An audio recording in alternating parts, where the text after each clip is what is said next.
Hello everyone, सबैजनालाई नमस्ते। फेरि पनि स्वागत छ तपाईँहरूलाई मेरो युट्युब च्यानलमा है। So finally I am home.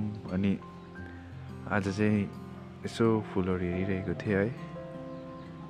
फुलहरू धेरै राम्रो भएको रहेछ। तपाईँले देखिरहेको एरोइड्स प्लान्ट्सहरू हो। अनि यहाँ मुनि चाहिँ एरोइड्सहरू हो, यो फ्यालोडेन्ड्रन म्यामीहरू, अर्किड्सहरू यस्तो भएको रहेछ है। अनि एन्थ्रोनियम्सहरूले फुलिरहेको रहेछ, तपाईँले हेर्न सक्नुहुनेछ है। मैले कटिङ गरेर गएको थिएँ लास्ट टाइम, एकदमै राम्रो भएको रहेछ। अनि एन्थ्रोनियम्सहरू फुल्दै रहेछ, डिप रेडमा भयो, यो अलिक डिफ्रेन्ट कलर्समा छ, यो भयो। अनि यो डट स्पोर्टले पनि फुलिरहेको रहेछ, तपाईँले हेर्न सक्नुहुनेछ।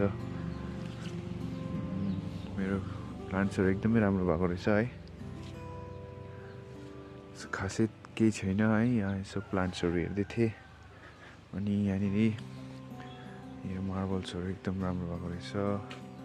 भेन्डारेनियन्थेलाले स्पाइक दिइरहेको छ है। अनि मेनली म चाहिँ आज के गर्नु गइरहेको छु भन्दामा, यो तपाईँले देख्न सक्नुभयो होला है, मोन्स्टेरा एडेन्सोनी पनि भनिन्छ यसलाई, मोन्स्टेरा एकुलोटो पनि भनिन्छ। यो एडेन्सोनी हो, यो ठुलो खालके। अनि यो चाहिँ एकदम बढेर यो फेददेखि बढेर एकदम माथि पुगिसकेको रहेछ। सो आज यसलाई म कट गरेर चाहिँ अलिकति सो दिनको लागि पटिङ गर्न गइरहेको छु है। आई होप तपाईँहरूलाई यो भिडियो अलिकति इन्फर्मेटिभ अनि राम्रो लाग्यो भने लाइक, सेयर एन्ड सब्सक्राइब गरिदिनुहोस् है। भिडियो नहालेको कारणले धेरै सब्सक्राइबर, लाइकहरू घटेको छ। आई होप तपाईँलाई भिडियो सपोर्टिभ अनि इन्फर्मेटिभ लाग्यो भने चाहिँ लाइक, सेयर एन्ड सब्सक्राइब गरिदिनुहोस् है। सो यो चाहिँ म यहाँनिर कटिङ गर्नु गइरहेको छु है। यसलाई यहाँ काटेर चाहिँ म निकाल्नेछु।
मोन्स्टेरा एडेन्सोनी तपाईँले देख्न सक्नुहुनेछ है।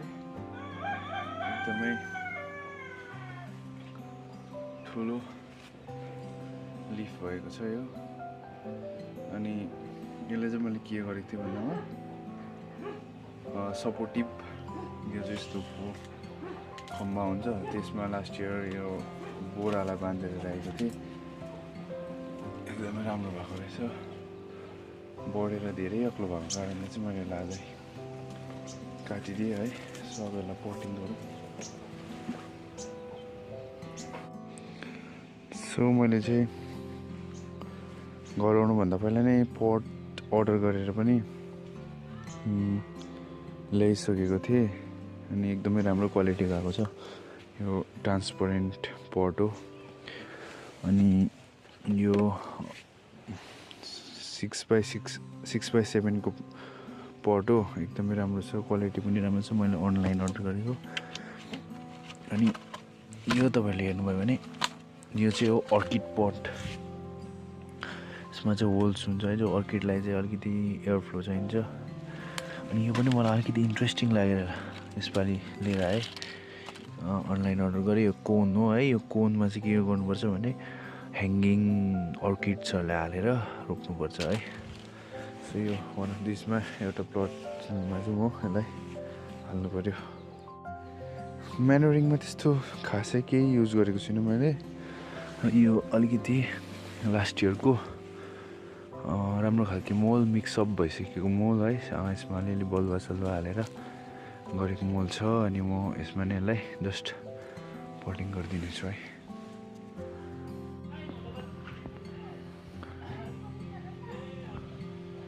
सो यसलाई चाहिँ केही गर्नु पर्दैन। नर्मल्ली यसलाई लिएर यहाँ राख्यो अनि पोटिङ मिडियममा फिक्स हाल्नेछु। सो सिम्पल थियो है।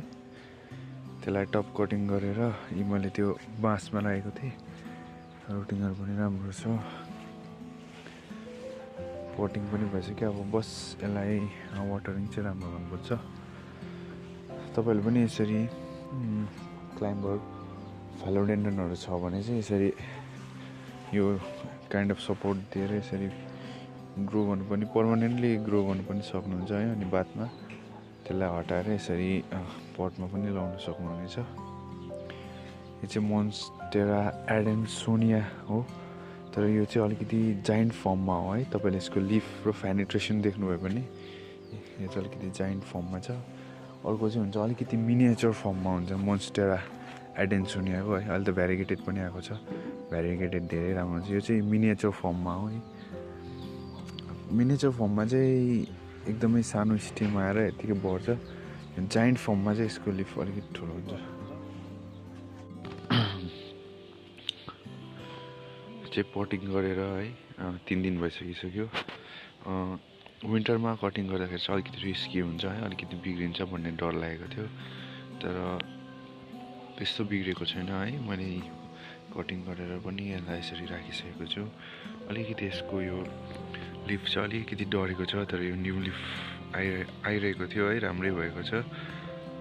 विन्टरमा मेनली है कटिङ गर्दैन, तर मैले कटिङ गरेर पनि यो हालिदिएँ किनकि यसलाई जरुरी थियो। सो त्यस्तो इफेक्ट परेको छैन प्लान्टलाई। प्लान्ट ओभरअल हेल्दी नै छ। अब त्यो यसलाई वाटरिङ चाहिँ मैले डेली गर्नुपर्छ है। सो तपाईँलाई यो भिडियो मन पऱ्यो भने लाइक, सेयर एन्ड सब्सक्राइब गरिदिनुहोस् होला है। अनि मेरो अरू भिडियोहरू पनि यसो हेरेर लाइक, सेयर एन्ड सब्सक्राइब गरिदिनुहोस् होला है।